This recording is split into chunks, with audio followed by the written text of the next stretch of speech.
to Wholesale Hotline. I'm Brent Daniels. I'm Jamil Damji. And I'm Jerry Norton. And I'm Morby. Every week we bring you the best information on real estate investing. Be sure to participate in the comments. And subscribe. Wholesale Hotline!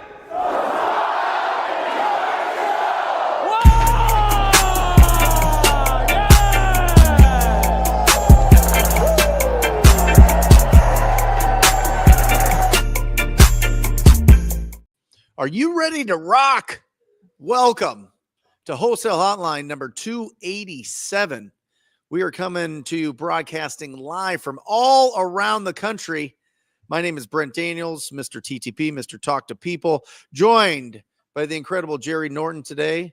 And I think we might have some other guests on later today. We'll see, or some other hosts, I should say, on later today, but we'll see how that all shakes out. But I'm excited this week, Jerry. I'm really, really, really excited. I'm excited because September always feels like it's a turning point. Mid-September always feels like, the summertime's, coming to a close. All the buyers are back in town. We're getting a lot more reaction and a lot more conversations to the deals that we're putting out there. Even sellers are coming out of the woodworks. We seem to have an uptick in leads that kind of pop up in January. Do you have certain times of the year that happens to you, Jerry? Yeah, September is usually a really good month. Yeah, you're so right about that. It's just, I think people getting back into the groove of things. January is another, for me anyway, January seems to be another good month, kind of that new year. It's like, oh crap, I spent a bunch of money I shouldn't have on Christmas. I better go make some money now. So, interest comes back, buyers get back looking at properties and things. And don't forget, we're supposed to get a rate cut any day now, I think. Is it the 16th tomorrow, is it? Okay. And talk on the street is it could be, it'll at least be a quarter point. It might be 50 basis points. So,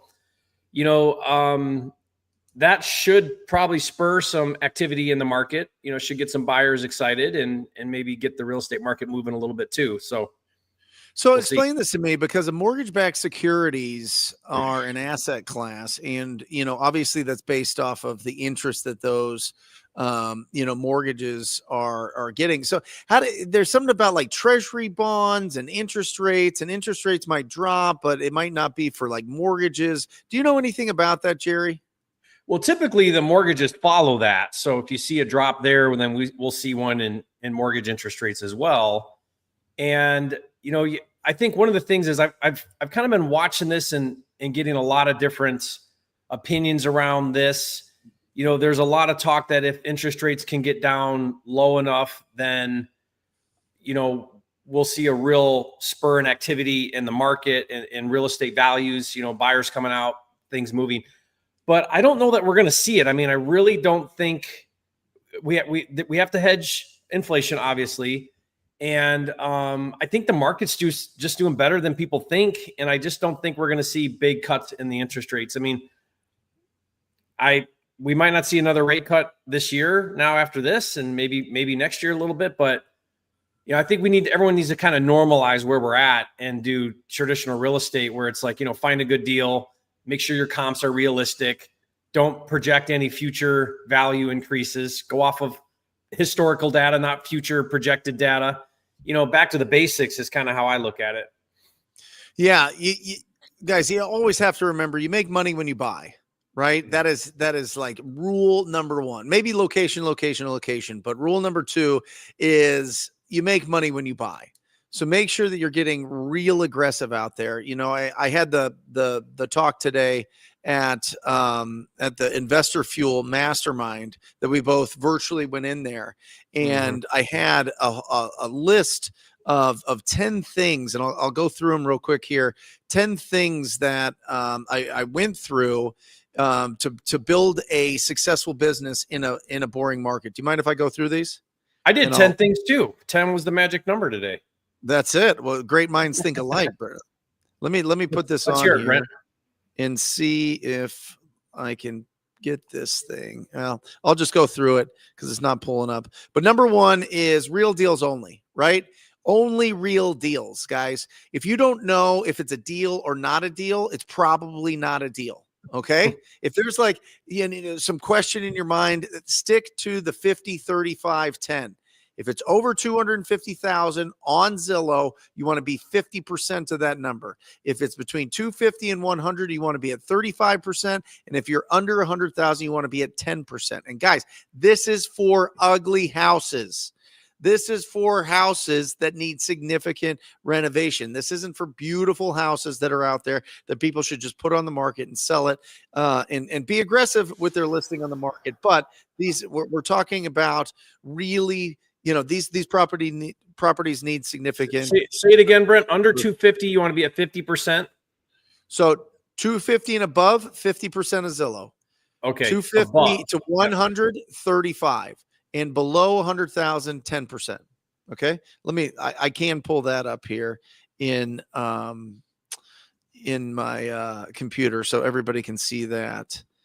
Let me go here and share the screen, and we'll pull this up here, share.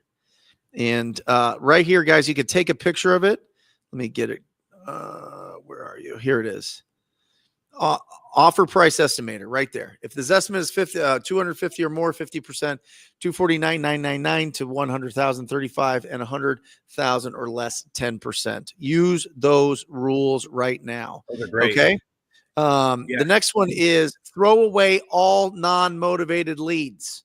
Throw away all non-motivated leads. Don't try to convince anybody to sell right now. They need to have that internal pressure that they are ready to sell because of whatever their goal is for that property. It has to be an internal pressure that they feel themselves. All right. Throw away anybody that's not motivated. Increase the quality of your lead generation. This means it's not about spraying and praying out there. Go ahead. Is that number 3? Number 3. Yeah. Increase your quality lead generation. All right. This is getting very specific on really, really, really great lists. Your driving for dollar list, your properties that are 2 years past due on their property taxes list, like these lists that there is true motivation there. All right. Next, aggressive follow-up on your lost leads. Brent, turn your screen off. This thing. Yeah. You don't need that. The screen share. Well, you don't need that slide up anymore. I was just leaving it up there because people wanted a little more info. Okay. Aggressive lead follow-up on your lost leads. All right, guys. This is somebody outbids you, somebody out-rapports you, somebody out-relationships you, and they go too high in their price, and 50% of those deals are falling out. 50% of those deals are falling out. So do not fall into that. Make sure that you're offering the right price and make sure that you are the backup offer when those inevitably fall out. All right. Next, guys, 2021, there was 90,000 of us, 90,000 wholesalers and flippers. Now there's 12,000. Okay. There's 12,000. Congratulations. You made it. But with that being said, adopt other people's failing business leads. If they have a book of business or they have leads that they've been following up on and now they're doing crypto and now they're doing, TikTok online shopping stores or whatever they're doing, right? Go and see if you can adopt the old dead leads and do a split with them, 15, 20%. Give them 15, 20%. Now you've got a bunch of leads that you can go after. All right. Next, number 6, you need to get referrals from your title company and closing attorney. All right. This is going to be critical because they know who's actually doing business. Who are the biggest buyers? Who are the biggest money lenders?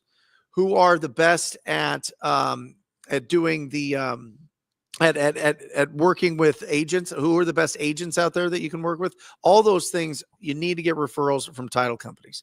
All right. Number 7 is tighten your team.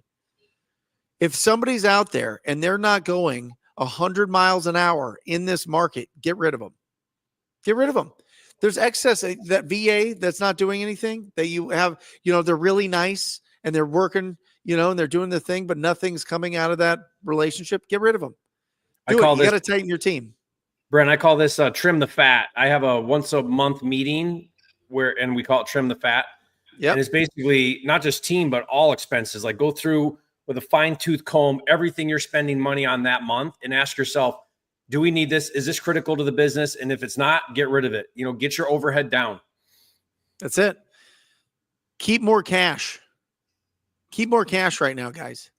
Keep more cash. This isn't the time to go out there, get a big deal, and go buy that crazy car or that crazy like vision board thing that you have. This isn't the year. There will be years where you will have vision board years. And even though you make it, keep the cash. Stay super disciplined right now. Stay super, super disciplined. Put that money into your marketing. Put that into getting top tier A+ players. Do those things. Okay. Next is testimonials or gold. Guys, if you can't get a 5-star Google review out of everybody that you do business with, you're screwing up. You're screwing up. You're being too hidden. You're being in the shadows. It's weird. Like, you need to be loud. You need to build great relationships, and you need to be proud of the service that you provide. And Brent, once you get those, can I add to that testimonials? Yeah. This is how you become a market expert too, because you will start to get branded and recognized in your market as a player, as the real deal. And you have to remember, one of the things with the algorithm for presence is ratings and reviews and testimonials. Nothing shouts out your name louder than those things in the marketplace. So like you have to, every single closing, get those. That's right. And the last one is, remember this, you start out in hustle season, you start reaching out, being proactive, and then you move into marketing where people are reaching out to you, and then you move into referrals, right? There's going to be a nice combination at the end of this journey where you're just getting free deals because people trust you, they like you, they want to do business with you. So always think to yourself, how do I build up my referral database? How do I find those agents that send me deals? How do I go and communicate with the people that I already bought their house and see if they have like-minded people that they would refer to us that are either in similar situations or they just want to sell their property fast because they don't want to deal with it. Everybody gets rid of every single seller that we work with after the transaction. It's a huge mistake.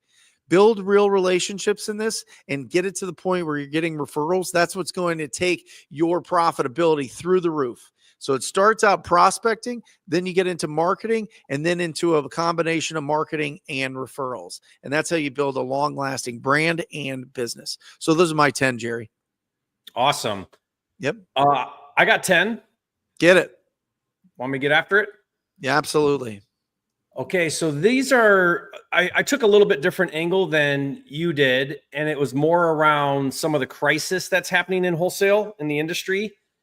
Some of the things that are coming down that are threats. So I've identified 10 threats to our industry and to your business, and then the solutions to overcome those threats. Does that make sense? Yep. So first one is that we're all facing is a negative perception in the marketplace.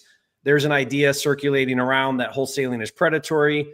We hear about equity theft or deed stripping, these ideas. And we're starting to see this movement that distressed sellers are like a protected class. And really the hot buttons, and Brent, you and I have talked about this, the hot buttons are foreclosure and elderly. Yep. So you got to be very careful there. You got to deal with that sensitively, and you really got to tighten up your processes when you're dealing with anybody in foreclosure, pre-foreclosure, or if they're elderly. And the solution there is you really need to over disclose. There are 2 disclosures that we have in all our contracts. One is called an equity release disclosure. And this basically is a statement that we talk about it, and we also get it in writing. But it basically says the seller is aware and acknowledges that the purchase price may be less than market value, and the seller knowingly and voluntarily agrees to sell the property for convenience, to save time or money, lack of funds to rehab, or any other personal reasons, and releases and waives any and all claims against existing or future equity arising from the property. Now, what is that? It's basically you getting you putting that seller on notice in the seller agreeing that they're giving up any equity, and they're okay with that, right? Because they're selling at a discount for a reason.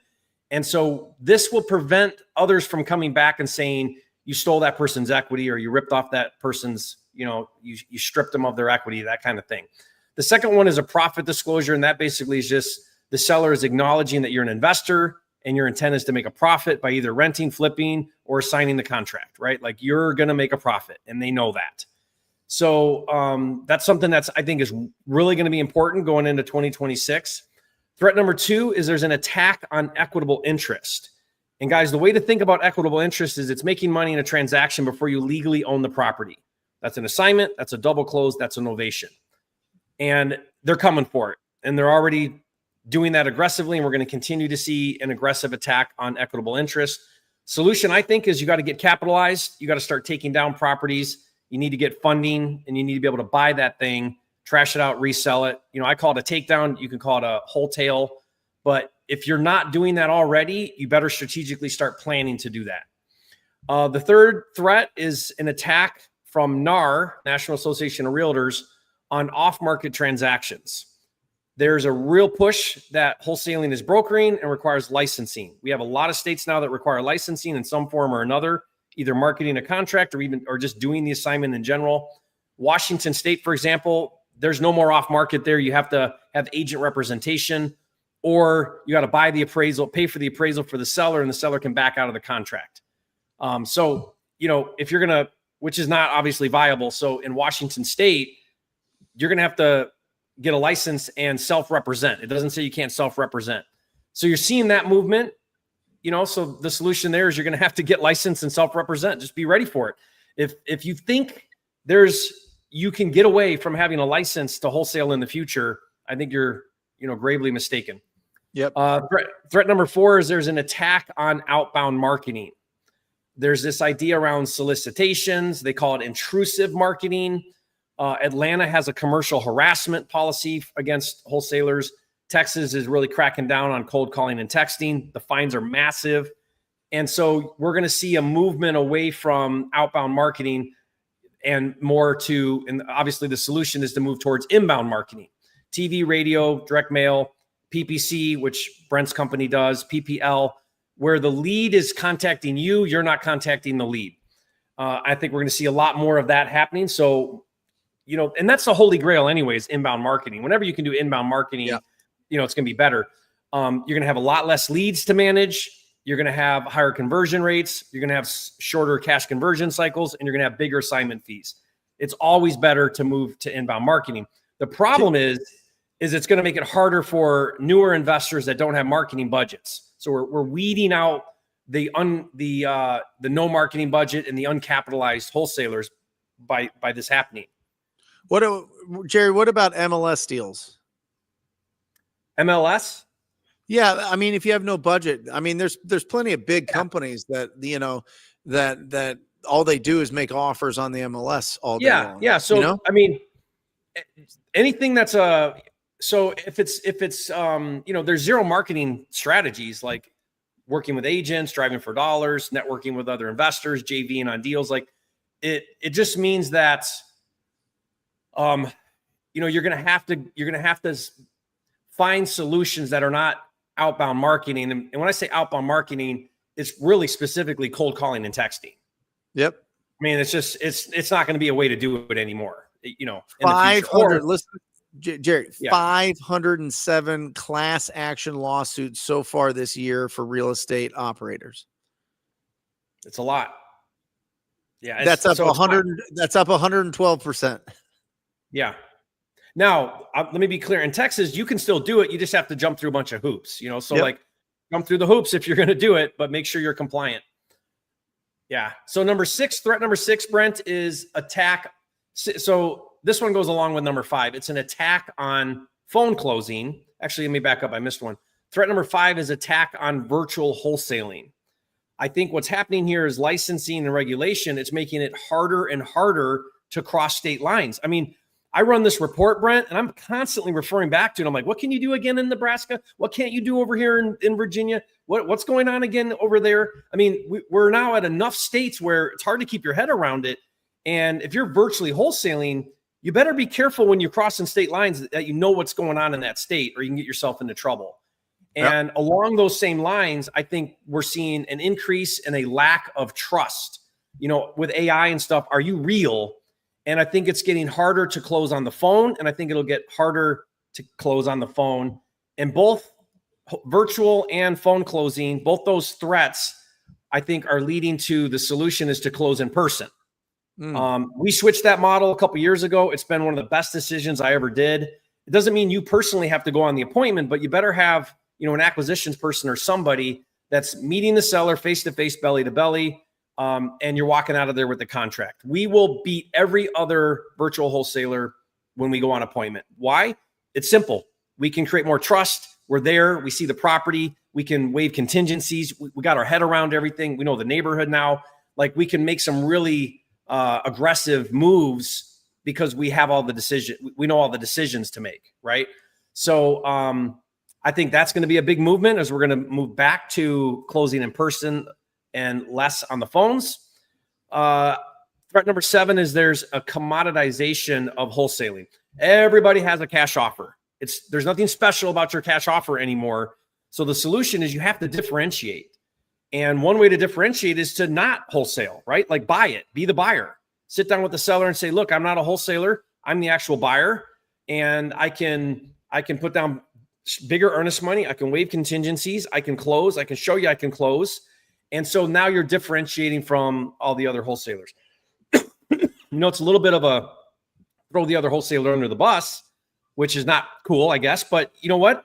It's going to happen to you if you don't do it. So, step up and find a way to be different. Another way to do it is to be different is full service, like offer packing, moving, post occupancy, release cash early. I don't know if you're doing much of this, Brent, but we do this all the time where, we'll make sure title's clear, but we'll release some cash early so that they can do some things they need to do and get to the closing. It's these extra things that go a long way with sellers that will separate you from everybody else out there. Threat number 8 is higher cost per contract. We talked a minute ago about inbound marketing. Inbound marketing is expensive. It costs more money. So I think we're going to start to see a movement into, higher cost marketing spends. Yep. And, the solution there, I think, is you better learn multiple exit strategies. You can't be a one-trick pony. If you're a one-trick pony and all you do is the assignment, you're one policy away from being out of business.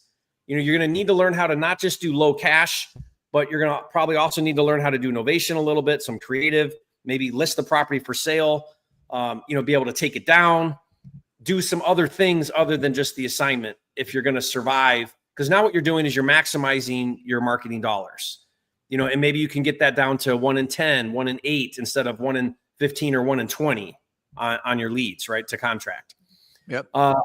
Threat number 9, we're almost there, guys, is ChatGPT is going to replace Google. And when that happens, then your local market presence will be more important than ever, because ChatGPT, it's going to pull from the presence in the market. Who's got the biggest presence in the market is going to get those leads from ChatGPT. It's going to be SEO, right? It's going to be search engine optimization. Those are the people, not necessarily the best wholesalers, but the best presence wholesalers are going to be getting all the deals when that happens. So the solution there is become a local expert, build a brand presence, do things like Brent talked about, which is testimonials, reviews, your website, like everything you can for the algorithm to love you and like you and look at you as an expert. Yep. I think too, going back to AI, sellers are becoming more savvy. They're AI, I call this AI empowered. They can price check ARVs. They can do script objections. They can get rehab estimates. Like, AI is also making sellers' jobs a little bit better, not just ours.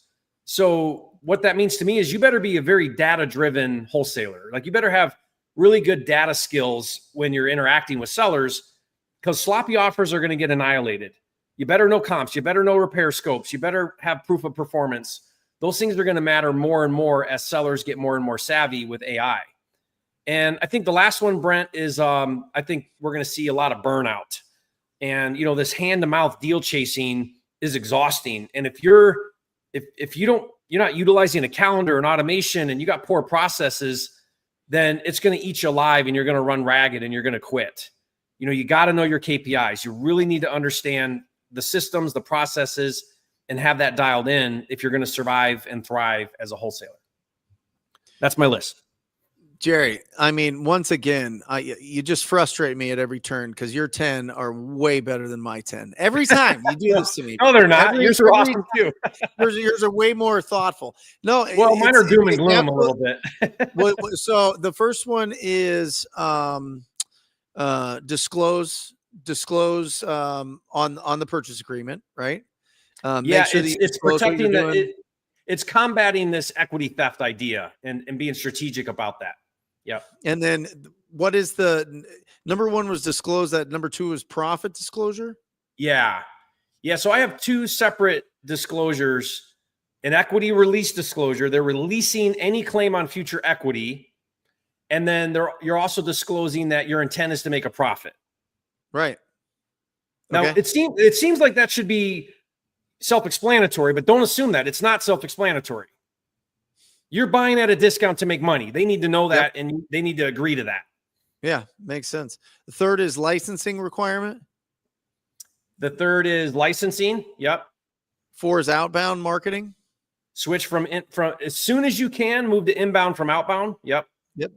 Is 5 virtual wholesaling, or did I miss 5? 5's virtual, and 6 is phone closing. Attack on phone. Those two kind of go together because you do those both together.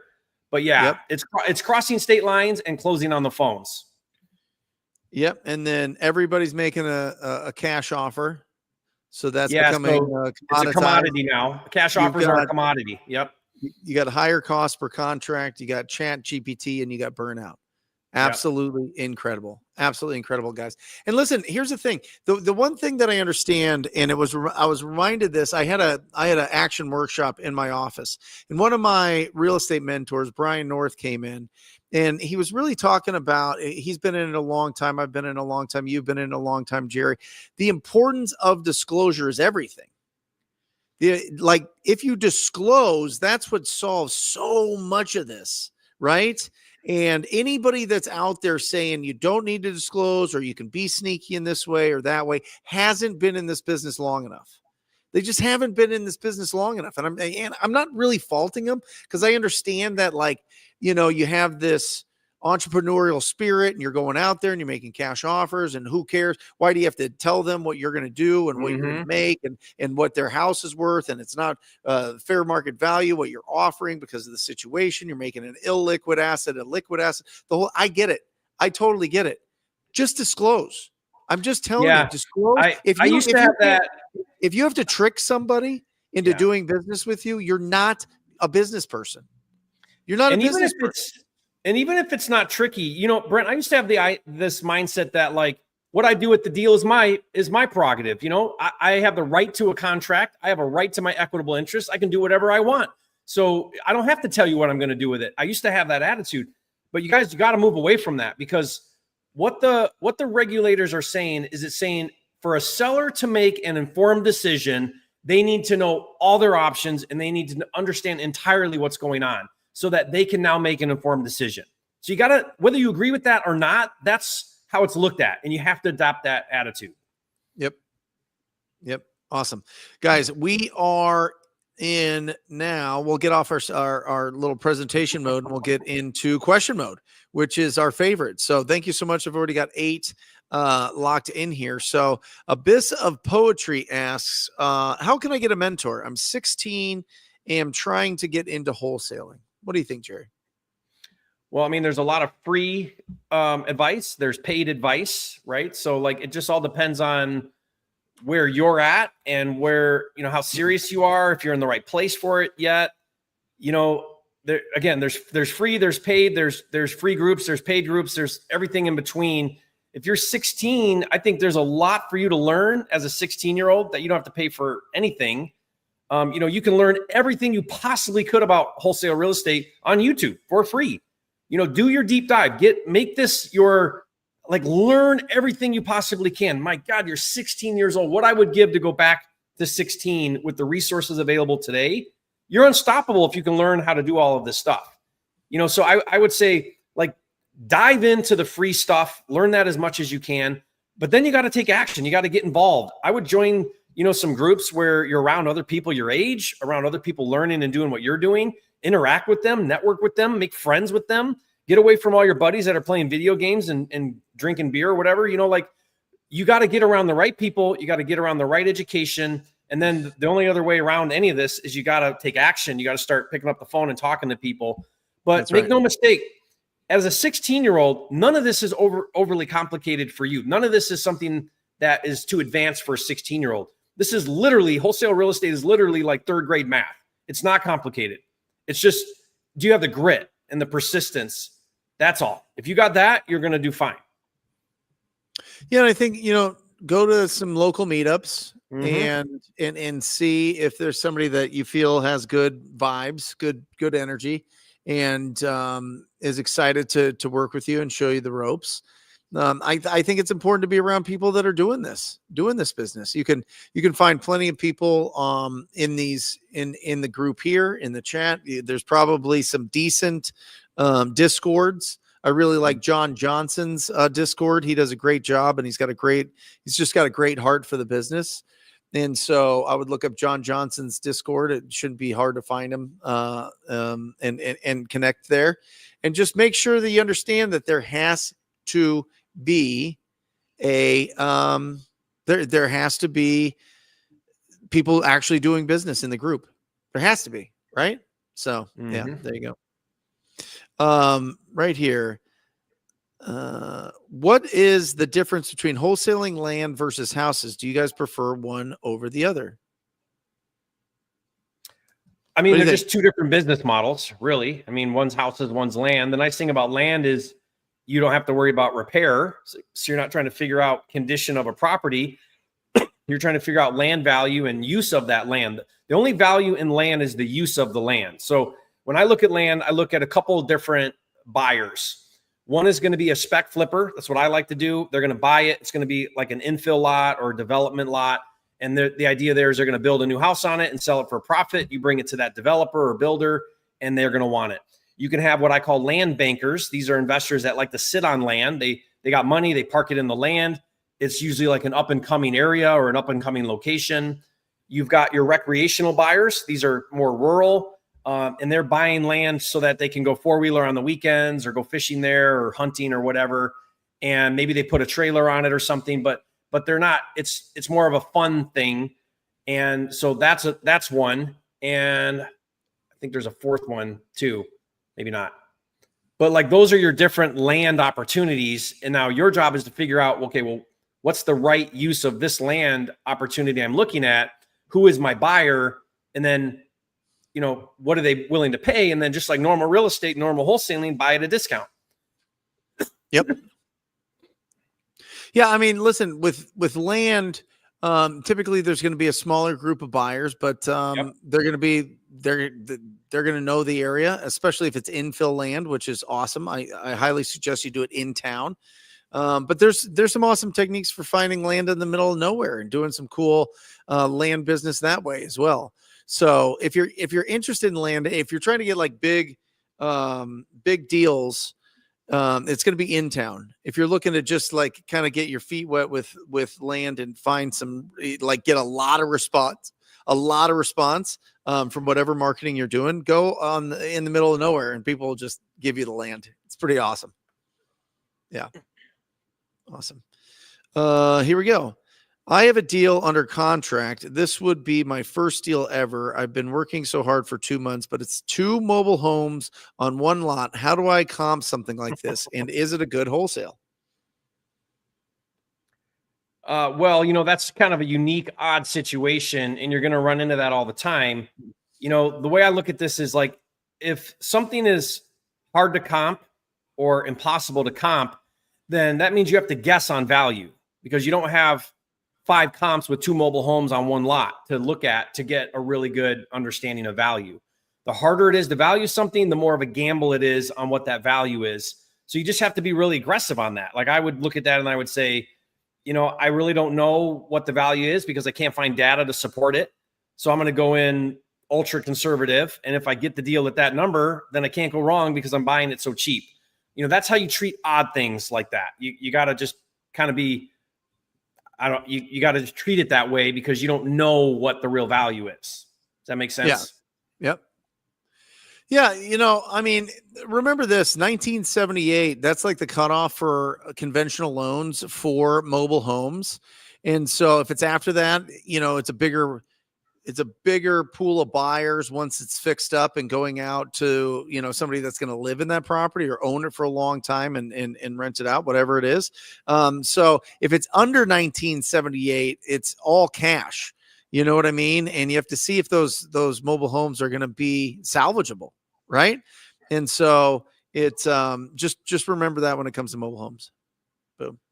Sorry, I'm kind of distracted here. There's been some nonsense in the chat, and I'm just trying to I'm trying to keep it as clean as possible here.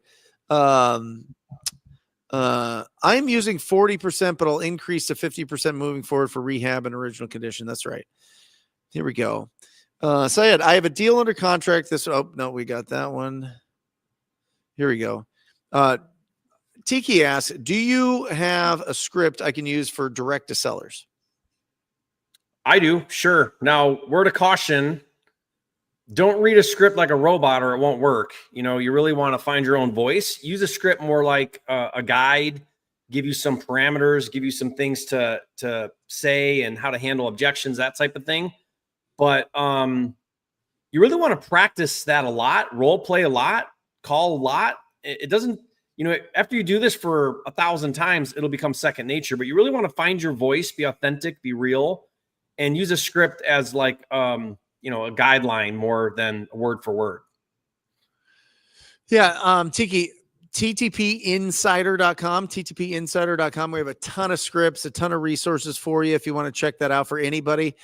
Jerry's got his there as well. I'll type this in. I would go into both of them, and you will have so many resources that you can implement right away. Again, like Jerry was saying, you could start off in this thing totally free. You know what I mean? Get your first deals rolling, get the momentum going, and then decide what tribe, what community you want to join. And I think it's critical. I think it's absolutely critical to find a group of people that are doing amazing things. I think that's the biggest point of it. I've never fallen in love with the guru or the coach or anything like that. I want to see who's in it and who's really doing work. It reminds me when I joined the Mike Ferry organization when I was a real estate agent. Mike Ferry was great, and I thought he was cool. But then I went to an event, and all these people are dressed up, and they're hugging each other, and they're loving each other, and they're all doing 4, 5, 6 transactions a month. And I was like, holy cow, this is the place that I want to be. So that's what you're looking for there for sure. Let me get you a question. I'll put TTP Insider. There you go, Jerry. Do you ever double close?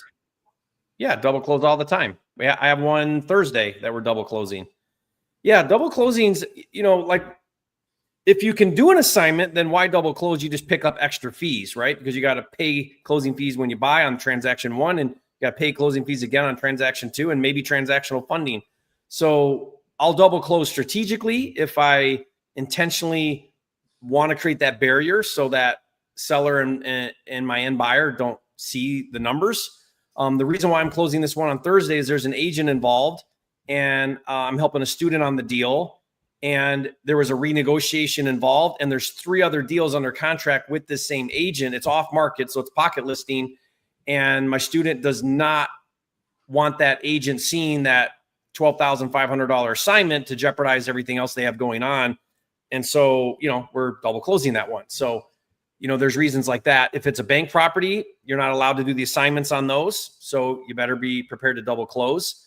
And I think you should just be double closing some deals anyway, just so that you can keep building those relationships with transactional lenders, so that when the assignment gets tightened up, if double close is your second option, then you've got the ability to do that. You're ready for that. And we provide transactional funding, too. So you gotta be ready for all of that. Like if you don't have the ability to double close, then you're handicapped in this business. Why you double close? Will you explain what a double close is? Yeah. So a double close just means you're going to have 2 back-to-back closings. Closing 1 is going to be between the seller and you, wholesaler. So you're the buyer. And then when you recontract with your new end buyer, you're going to have a second closing that happens, same day, next day. And now you're the seller because you closed and took title, even for just a minute. Now you're the seller. And so transaction number 2 You're the seller and the cash buyer is the buyer. So you're doing 2 closings back to back from each other. Jerry, David B wants to know, why would he pay good. you? He keeps why asking. would he pay you to find you deals? Yeah, I was going to ask you to bring why this are you up. trying to make people pay you money to find wholesale deals? Yeah, so I have a finder program called 10K Club. The deposit to get into the program is $1,000. It is a deposit. You get that back on your first deal. And the purpose for having that is it's a barrier to entry to get into the program, because it's a lot of work and a lot of resources for us to have the program open. I got underwriters. We have to look at every single one of these deals, and we work with these students, and it's a lot. So if you come in the program and you don't do anything, then you don't get your deposit back. If you do something, then you get your deposit back. Either submit one deal for 90 days, and if you don't make money, we'll give it back to you, because clearly you're making an effort. And if you do get a deal, then you get it back that way too. So that's all it is. It's a filtering process to offset all the cost and time and energy for us to have the program open. There you go. Yeah. And listen, people that close the deals and Jerry buys them, he gives them 10K, and it's a big check. And then he interviews them, and then they get on his YouTube channel, and then they get connections in their local market and all those other things. So listen, I get it. If it doesn't hit you right, then, it's not for you.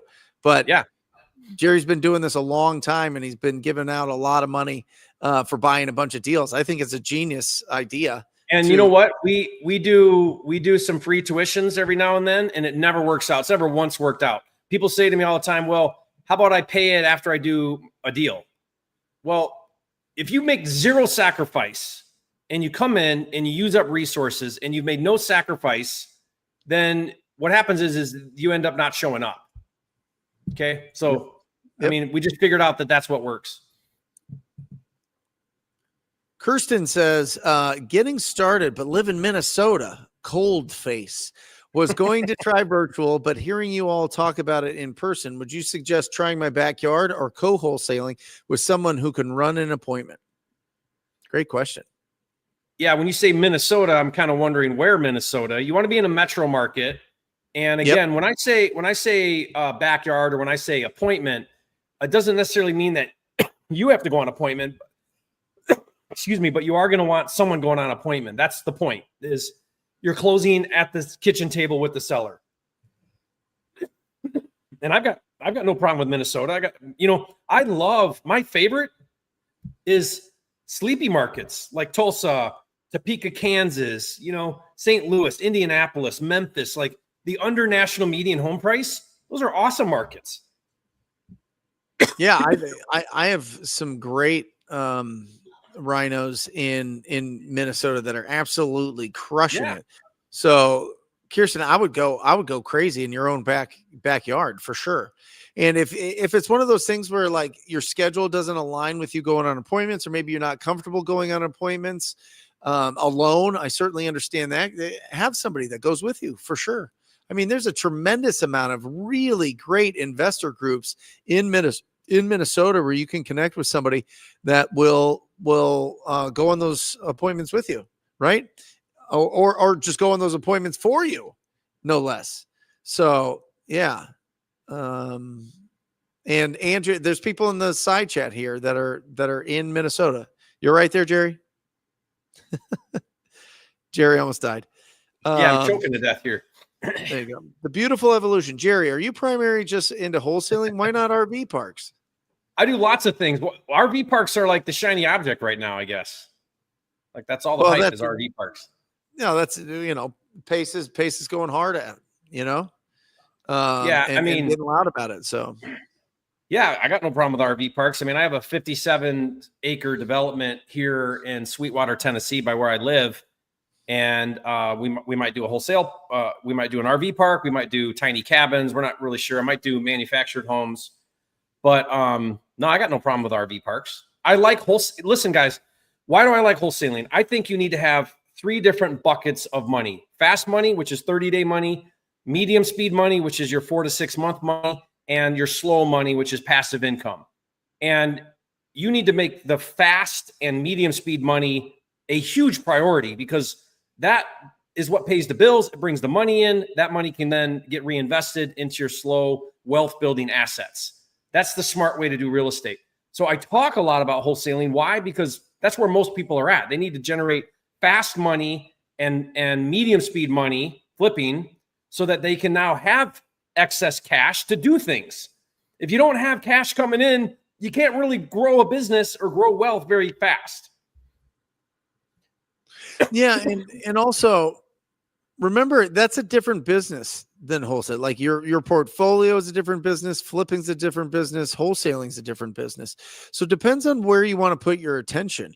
And if you have the means, if you're already independently wealthy and you've crossed that bridge that you're a good steward of money and capital, then yeah, go buy a big asset like that. Go get into something like that. If you've run the numbers right, you feel confident in understanding the risk of the purchase, and you have the time and attention to manage it. I mean, Brent, I may be wrong here, but if you don't have a really good active income already dialed in, you have no business touching an RV park. Like stop looking at RV parks. If you don't have really good active income, you're not ready for a large, slow, passive producing asset until you have really good active income dialed in. Yep. Is my opinion. That's just I don't know, Brent, how do you feel about that? 1,000,000%, Jerry. A 1,000,000%. I've been in this 21 years and I'd still look at it like, I better talk to somebody that really knows the numbers here and really knows the upside and downside of what's going on here. You know what I mean? For sure. Mm-hmm. Nathan, Mr. TTP and Jerry, the flipping genius. What does your follow-up process look like on qualified leads? They've got the 4 pillars. Guys, if you're not familiar with the 4 pillars, it is condition, timeline, motivation, price. The condition of the property, their timeline to sell that property, their motivation or what their problem is, and the price that they're willing to accept on it. If they ghost you for any reason, what does your follow-up process look like? Yeah, I mean, you want to have a really good nurture sequence. Ghosting you is not a good sign, right? And, you really got to think about it like this. Like we think about it this way, 80% of sales are made between the 5th and the 12th follow-up.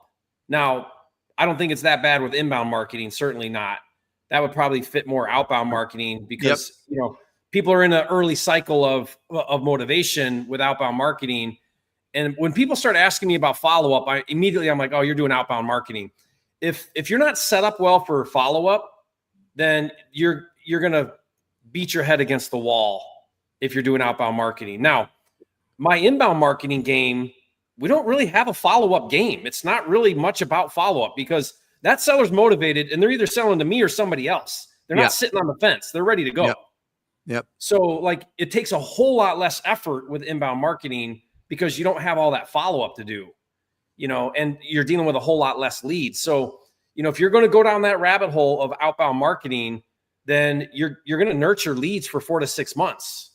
Okay. So if they're not answering the phone, you keep trying, put them in a sequence, but eventually if they stop answering, they're not answering, they're, move on. Right. But a lot of it's like maybe. And so you keep kicking that maybe down the road and you follow up with them in another 2 weeks and then another month. And finally, 4 months down the road, you built enough rapport and enough relationship that they say, hey, I'm finally ready to go. And you're their buyer because you've stayed in touch with them for 4 months. Yep. Yeah. Our process, our follow-up process, Nathan, is pretty simple now. Jerry mentioned it because of inbound leads, but even some of the inbounds just stop answering. And what we have found is life gets in the way sometimes. Sometimes they have real emergencies. Sometimes they have to fly out of town. Sometimes they are, their phone gets turned off. Sometimes they are, their car broke down. So they're figuring that out. And they're just, they're handling a bunch of things, or their family's going through something. So, one is you have to make sure that you're trying to reach out and contact them as much as possible, but you can also pull back. You can also say, hey, listen, I don't want to bug you. We had a great conversation. I don't want to keep bugging you. Just let me know either way. If you don't want to sell the property, I completely understand. Not a problem. But just tell me so that, I'm not bothering you. You know what I mean? So I think pulling away is a great opportunity there. I think that if you're on an appointment in an area and you can stop by the house and see if you can meet them face to face, go for it. But for the most part, if people are just not responding to any of that, move on. Just move on. People hold on to them forever with the hope that it'll finally, come back into their life. But it usually never happens. So don't rely on that at all. Yeah, I'll never forget a story Cody Hoffine told me where they got this inbound lead and they weren't answering. So they just decided to go drive to the property, and they show up at the property and they're loading the U-Haul. And the reason why they weren't answering the phone is because they were loading the U-Haul, and he ended up, walking out of there with a deal. And so, like sometimes that happens. Yep. Yeah, it's I've heard that story plenty of times. And it's we had one gal that had called us, and she was going to the house was going to foreclose on an HOA lien. And we're going to pay off that HOA lien so it didn't foreclose. But before we went down there, we just wanted to make sure that we actually, it was on the phone that she called. And so we wanted to go meet her and have a conversation, make sure that this is a real person, make sure that, we're actually helping somebody out and this isn't just somebody scamming us. Cause it happens when people just fake that they own a house to try to get money out of you. It really does. It happens a bunch. And so they were at what's it where you get your blood taken out and they filter it out and put it back into you. Dialysis. Yeah. And they couldn't have their phone in there or something, or they had turned it off, and we're blowing them up. And then, she called and explained what was going on, and it was fine. But sometimes this stuff happens. Sometimes people have bigger things going on in their life. It's not just about selling their house. What's the pulse on foreclosures? Is it going up? Is it going down? Is there way more now, Jerry? Is it the same amount? What are you seeing? I mean, I don't think it'll ever be in abundance because banks package and sell their non-performing notes to hedge funds before we ever see them. Right. So, yeah. I mean, some trickle through or whatever, but it'll always be hit and miss. I mean, I know there's some talk like, foreclosures are on the rise. So maybe we'll see a little bit of an uptick on foreclosure properties. But, I think it'll always be sort of a niche subset of motivated sellers. It'll never be, or the 07, 08 crash. And I mean, everything was a foreclosure, and you could pick a foreclosure up off the side of the street any day of the week, but those days it'll never go down that way again, no matter how bad the market gets. Can I tell you my thoughts on foreclosure? This is my experience. It's not even my thoughts. This is my experience with foreclosures. It's one of two things. Either they just bought it within the first few years, and they owe more than what we can offer, and it's just a total waste of our time. We're equity. We're not in the Subto world. We're just in the cash offer world, right? That's our business model, right? That's what we focus on. And it's either that they just bought it over the last few years and we have to offer less than what they owe, or it's a family member that has passed away that has a mortgage from years ago that hasn't been being paid by the family, and they're about to lose it to foreclosure, or it's somewhere in the mix of foreclosure when they reach out to us through a website or through a call off of Google or something like that. That's really what it is. And for the most part, it's like 90%. I think you can Google it, or somebody chat GPT it if you would. What's the percentage of properties in pre-foreclosure that get a loan modification? The last time I looked at it, Jerry, it was 90%. 90% get loan modifications. So really you're talking about 10%. And if somebody could chat GPT or search how many actual active foreclosures there are nationwide, that'd be interesting to know as well. Put it in the chat. How many It's not very much. Yeah.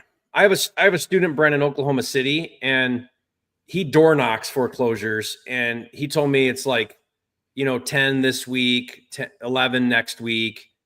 You know what I mean? Like it's not this big thing that there's a ton of it to go after. It's not at all like that. Yep.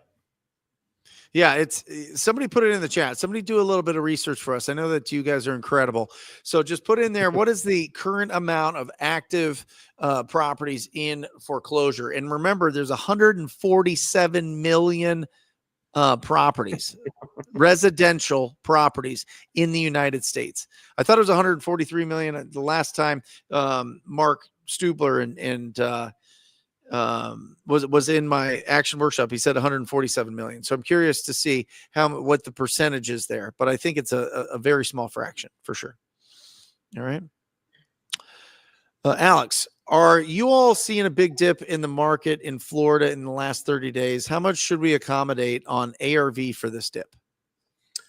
I'm not sure. Are you seeing that, Brent, in Florida? Yeah, certain markets in Florida for sure. Miami's really bad. Miami's one of the top declining markets in the U.S. I don't know if you knew that. Okay, here it is. Quarter 3, 2025. Adam reported about 222,000 properties in the process of foreclosure. 220,000. D. Gardner put 187,000. Can somebody divide 200,000? Let's just cut it in the middle. Let's go 200,000 by 147 million. The percentage. Somebody do that math for me so we can get an actual percentage. And Howard put it right. This is exactly right. 10% off ARV. If it's a big project, for sure. If there's a lot of inventory.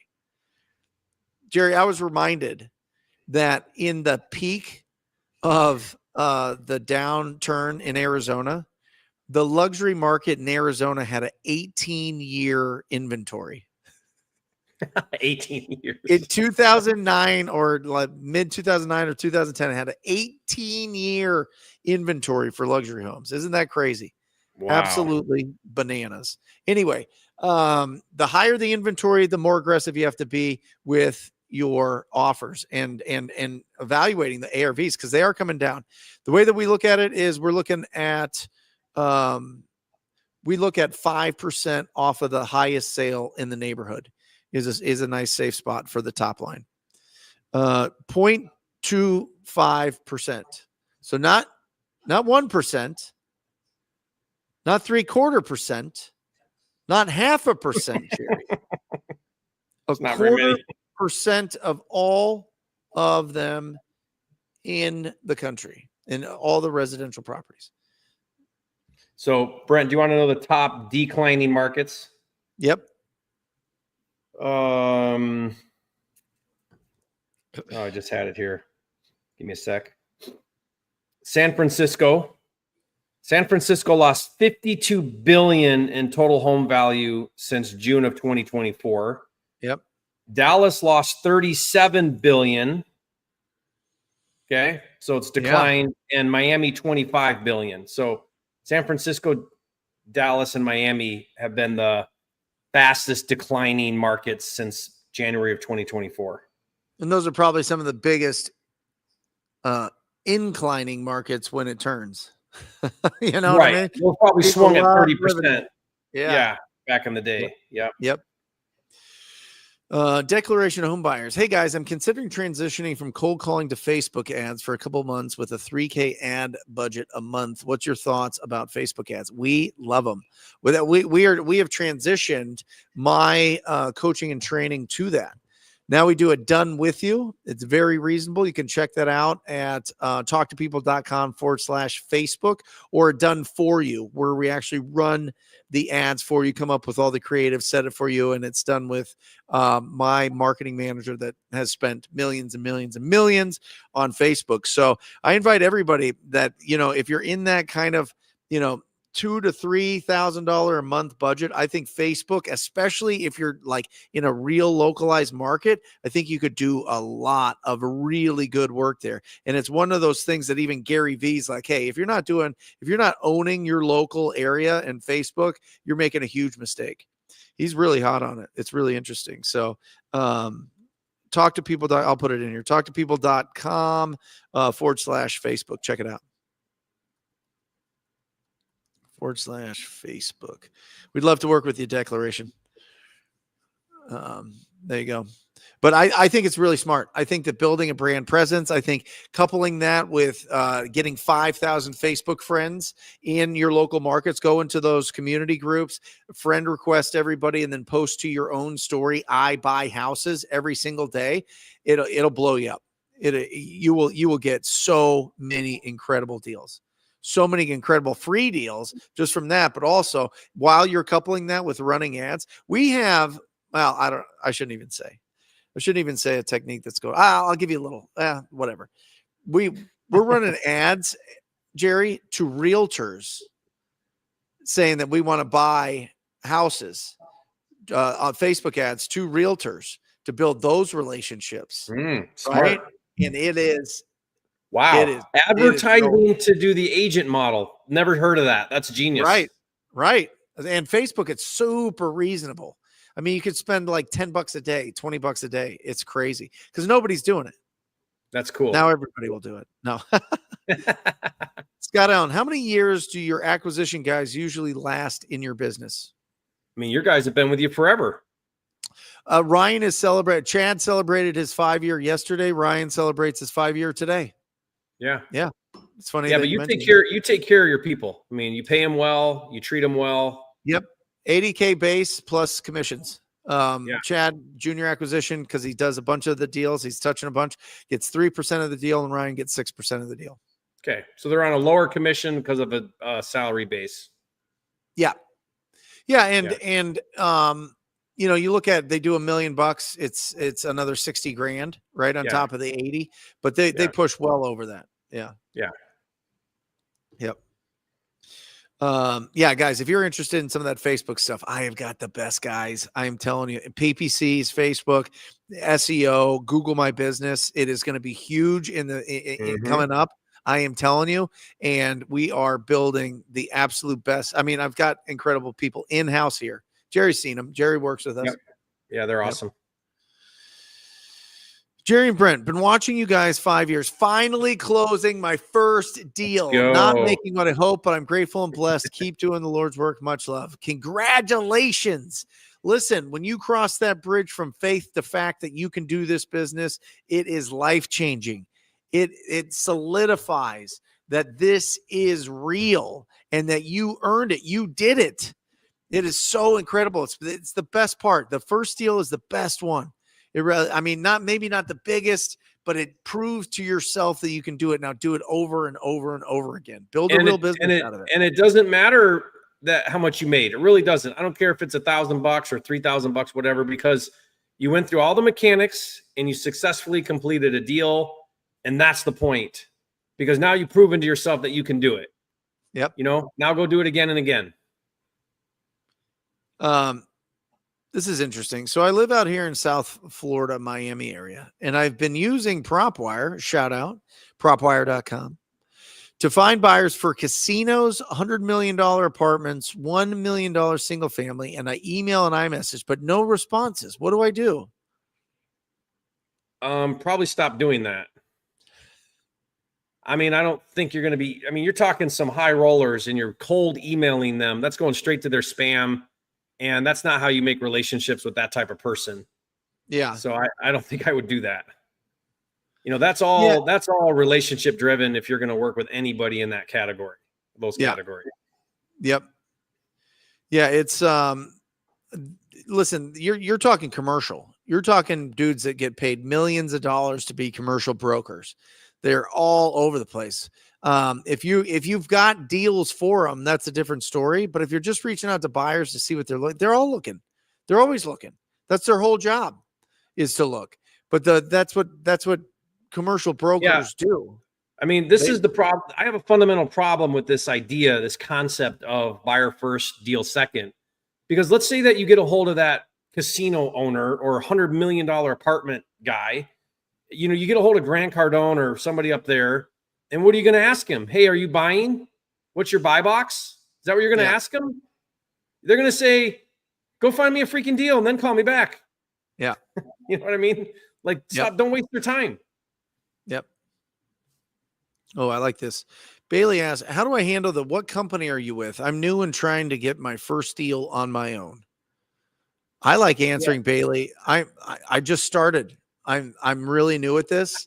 I'm excited about real estate, and I think I can do a great job. Are you looking to like work with a bigger company? Because I know that, you know, I can make you a solid offer. I know that I can really take care and really pay attention to the transaction and make it as smooth as possible for you. But are you looking for one of the bigger companies? Because that's not me. Yeah, I love that. That's such a good answer. I think, Bailey, you know, you want to understand, why are they asking that? This gets asked a lot. This is one of the main questions sellers ask. But why? If you don't know why they're asking that, then you're probably going to answer it wrong. What they're really wanting to know is, can I trust you? Are you legit? Are you the real deal? Are you, you know, so that's how you want to answer that. You want to say, look, we're a local mom and pop operation. We're right here in town. We've been here for, you know, a year or 2 years or however you want to say it. But here's the thing, you know, we perform, we show up, we do what we say we're going to do.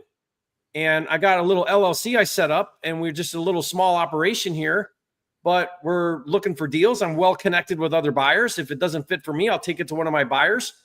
Really, I'm just here to see if I can buy a house and help you sell a house, you know? Mm-hmm. So like, redirect it and really think about, what's the purpose of that question? What's the real objection that they're asking? They want to know if you're legit. And if you're not legit, you need to respond in a way that makes you feel and seem more legit than you are.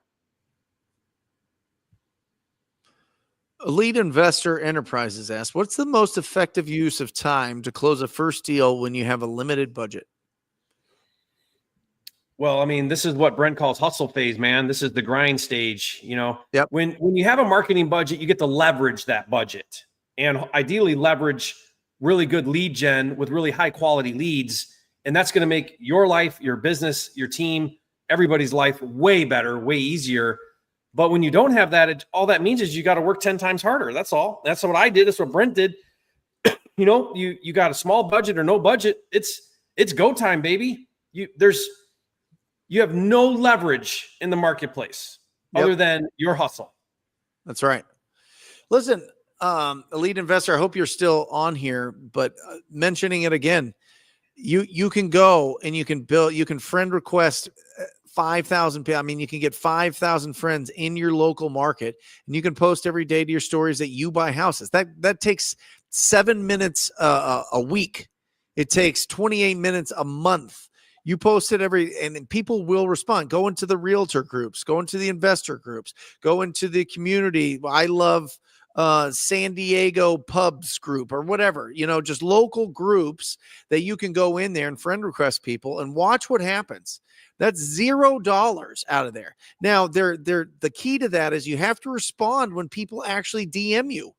You have to respond. You got to be available. You got to respond quickly. You got to get them on the phone. You got to have conversations with them. You can't just be like, oh, that's spam, or I'm going to ignore it. I'm going to post and not say anything. You will find opportunities there. And I think in this market, 2025, going into the fourth quarter here in a little bit, I'm jumping ahead in mid quarter three, guys, there are deals on the MLS. There are deals on the MLS that people are locking up every single day. Hugh Boy, who we both work with, is getting deals from agents every single day. Every single day you can go and you can make offers on their properties. And even better yet, when they don't want to sell those properties or the seller doesn't want to go down on their price, ask them what else they have coming up. Ask them what else they have coming up. That's $0. It's $0 for both of those things. You could build a whole business around that if you want. People do. I had Ryan Zolan in, who's agent investor, and he's got a great program. And all he does is set up, have great conversations with properties that he thinks that are great opportunities. And he talks to the agent, and most of the time he gets rejected. But some of the offers he gets through. So it's just a numbers game at that point. So listen, guys, there's so many different opportunities. That's why it's like, oh, they're going to close this down, or they're going to close that down, or there's this regulation, or they don't want you to go after these people because they consider them protected classes, and they don't want you to, make these type of offers or do this. They don't believe in equitable interest, or you have to have a license in Washington, or you have to close on the deals, or whatever it is. Great. It just means more opportunities. It's just different paths. There's always great opportunities to go and serve people that have ugly houses and they don't have the capital to fix them up, to get HGTV, top tier, top of appraisal value. They don't. Yeah. And by the way, buyers determine the value anyway. There's no equity if there's no buyer. And, Elite, we're trying to solve this problem as best we can at PropWire. I mean, right now you can search, we've changed some things. You can search 10,000 records per month, download that data for free. Doesn't cost you anything. Just go there, do it for free. We have a gold package, which is like $119 a month. You get 10,000 skip traces, which is like a penny a skip trace. It's practically our cost. And you get all this other specialty leads that you don't get in the free stuff. So that's very inexpensive to get you in front of some niche lists and get you in front of some sellers. And there's no excuse why someone can't come up with $100 a month, to get in front of some leads and talk to some sellers and get some deals going. Yeah, I agree with Voight. Great questions and awesome answers from Jerry and Brent. This is great. When markets decline, do the nearby towns go up? I'm thinking of people getting away from crime-filled cities but still work there. I don't think markets really decline because of that. I mean, markets usually decline because of economy. Markets decline because, all of the automakers moved to Mexico to build their cars and moved to, other countries to build stuff. And then the economy collapsed. I mean, that you see that happen all over the place. And then you see some properties, some markets come, kind of like a phoenix rising from the ashes, kind of come back.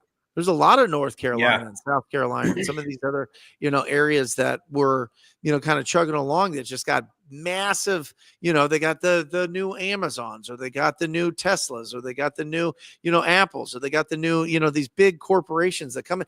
Arizona, in North Phoenix, we got the TSMC microchip plant. That's a $60 to $100 billion project.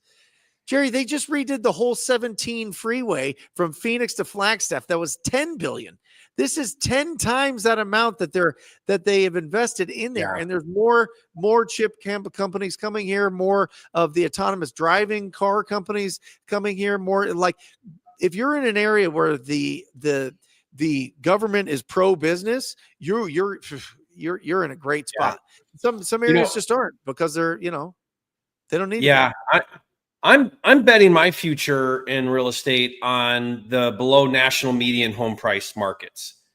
I'm here in Knoxville where we bought our farm, and I got a flip right here in north of Knoxville a little bit. We bought this for 90. We put 50 into it. We put it up for sale, got a VA buyer at 275. They got some concessions and some things, but we're going to do pretty good on that. Now, a renovated home, it flies off the shelf under 300. Like if you can land and be under 300 with a renovated home and I'm not talking Detroit or a depressed market. I'm not talking like low income. I'm talking just your sleepy markets, your Midwest markets and stuff. I think buyers are going to keep going there. And I think there's a lot of room for growth in those markets. Yep. Yeah. 100%. Yeah. What's your thoughts? Have you ever done bandit signs, Jerry, or had? I still get calls from bandit signs that I put out 20 years ago. What? In Detroit. Yeah, because I use the sign hammer, so I put them up real high. So it's this long. Yeah, and so they're never coming down. They're going to be there till the second coming. You know what I mean? Like, yeah, that's great. The rule with bandit signs is it takes about 500 bandit signs to get one deal. So you do the math on what that costs. You got the labor to put them up.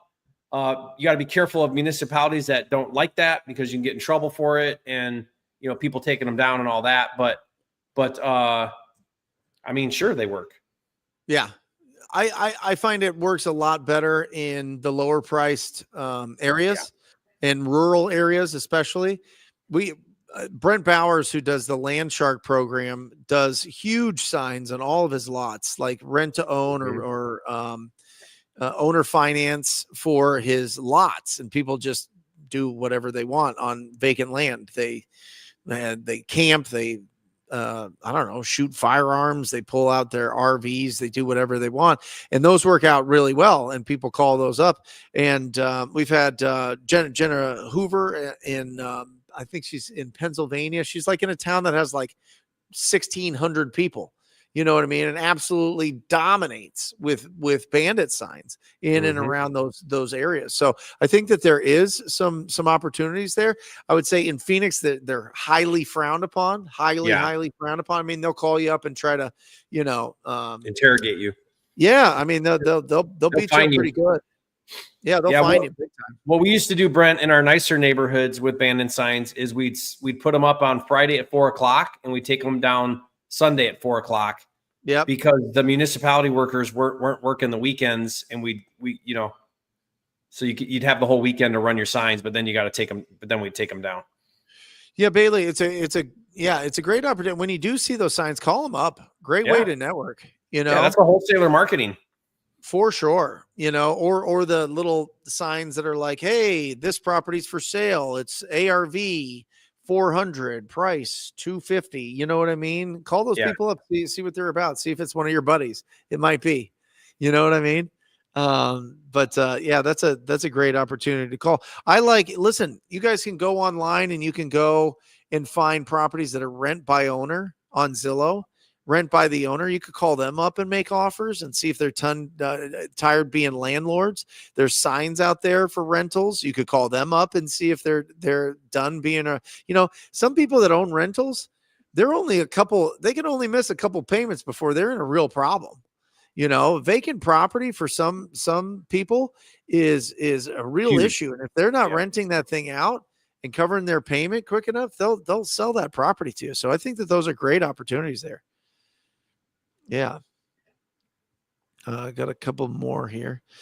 Jiu-Jitsu asked Brent, in your PPC outreach, can we pick the niche campaign or is it general? We buy houses or land. You could pick whatever you want. Jiu-Jitsu. We have the best of the best. These guys are scientists here. These guys are unbelievable. This isn't a one size fits all. It's a custom build for you every time. That's how you get the best, longest lasting results for sure. Great question. Justin J, who looks like a very awesome. He's barefoot water skiing. Yeah, I don't think he has skis on. Barefoot water skier. How can one do high volume investing instead of wholesaling? I just want to do a ton of deals by myself to have rentals. I'm assuming you're talking about fix and flip instead of wholesaling, because it has to be. Yeah, I mean, you could certainly fix and flip and create an operation there and reinvest that into rentals. Nothing wrong with that strategy. Yeah. I mean, you just got to remember, what's the difference between a wholesale business and a fix and flip business? Fix and flip is a lot of bandwidth. It's a lot of management. You got a lot of money going out, a lot of capital. You don't see a single dime until you sell a property. You got to be able to weather through that. There's some of that out of your control when things sell and close. And that's why I love a wholesale operation. You bring in the money every single month and you sell it, you assign it or you sell it or whatever, and you're done. Yep. So like I like to flip too, but I think you just want to be strategic about how you do all this. Yep. Jeff Scott, is AI outbound call illegal? I see ads on IG, but I heard TCPA laws are a real thing. Yes. Do not do it, guys. It is nonsense. You will get caught. You will get sued, and it's going to be a big problem, a huge problem. Because, by the way, they can go back 4 years of calls that you made. 4 years. If they catch you on one, they can go 4 years back. Just remember that. And if you just made 1 million calls with an AI bot, and you just started, and they claw all that back, which you have to prove it and show it. You are, and by the way, did you hear this, Jerry? They can go after you personally. They can go after the executives of companies that are doing. So you can't hide behind your trust and your LLCs and all that. You can't just bankrupt your company and be cool. Yeah. They can go after you personally. Absolutely bananas, guys. Don't mess with it. Don't even it's literally robocalling has been illegal forever. They've had machines doing this forever. It was just recordings. Now it's just a new level of it. Yeah. Really, really, really, really be careful with that. It is nonsense. Yeah. Can you report the bots? You sure could. If you're getting a bunch of AI calls, somebody's going to get them. Yep. Corey wants to know if he can join your mini bike gang. I'm not sure what that is, but I'm excited to hear about it. Oh, on the farm here, we have like 4 mini bikes, and me and the kids wreak havoc in the neighborhood. We drive around in our little gang. Like electric? No, just little, Honda motor mini bikes. Nice.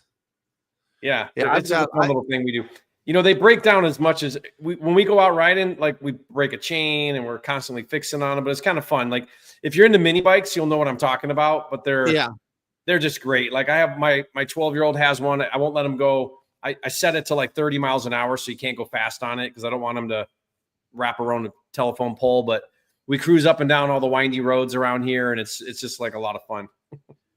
Get an electric bike. You never have to fix it, Jerry. Come on. Get an electric bike. It'll last forever. I've got like a whole army of them. We've got like, I don't know, 8 of them at the cabin. They're awesome. How often do you drive the truck? The Cybertruck? Yeah. Every day. Oh, you going back and forth to work in that? Yeah. Yeah. I didn't know if that sat in the driveway or if you drove it a lot. No way, man. It's the coolest thing ever. I mean, people hate it and flip you off, or they give you a thumbs up. It's like one or the other. It's crazy. I send you all my memes about it just to tease you. So it's fun. I know. Listen. I get it. I totally get it. But it's the best driving thing I've ever been in. It's awesome. Yeah. And it's like it's got like the best crash rating ever. CWH Property says, from both your experiences, would you say more wholesale shops doing $1 million plus a year in revenue are local or virtual companies? Great question. Yeah, that's the right question. I think traditionally we've seen a lot of virtual multi-million-dollar operations that are virtual. I actually did a really cool series with Rob Wensley with Investor Lift, a year or two ago. And he's got a lot of data because he's got a lot of, buyers at Dispo. So he sees what they're doing or wholesalers. And I never realized this till talking to him, that there are $1 million a month operators a month. And what he told me is the $1 million a month guys are typically in 6 to 7 markets. So they're not nationwide. They're very strategic. Yeah. They're in 6 to 7 markets. These are higher price point markets because they're trying to get 40 to 50K deals. All they do is either low cash. Some of them will do only novation, so they target that type of seller. But most of them are low cash. They don't do creative or any of these other things, and they're all PPC. I mean, they're spending $100,000 a month on PPC ads, and they're closing a 50K deal a day kind of thing, right? Yeah. So 250 a week, $1 million a month, and in 6 or 7 markets, and then they usually rotate through a couple markets. So every month or so, they might drop a market, try to pick up a new one, and that's their operation. I just think we're going to see a movement away from that in the future. I think we're going to be going backwards to a very localized business model, and for all the reasons I talked about, AI stuff that Brent's doing, where SEO is going to be very, very important, local market presence. Appointment is going to be more effective. So we're just going to be, it's kind of like we ran with this whole like work from home, virtual, never talk to anybody model, which was great, an online business. And now we're going back to grassroots where it's like, no, let's have a real conversation with real people and make real relationships. It's kind of going backwards, I feel like. That's what Google's doing.